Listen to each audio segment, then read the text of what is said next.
Maayong adlaw mga kabisdak, mao na siya ang development karon sa ongoing project diri sa Espina Boulevard in Palapdan kini mo ano Shoreline Protection Project. Mao na siya ang view sa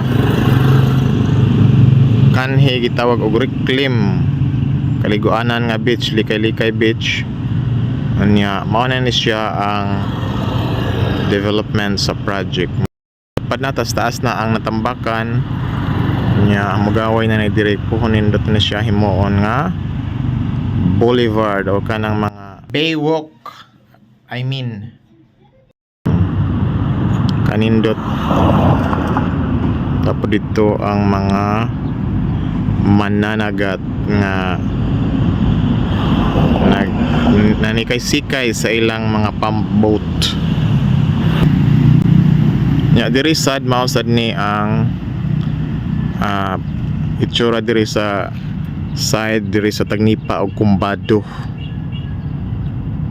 Dito sa Tumoy mao sad to ang West Coastal Bypass Road. Ya diri oh.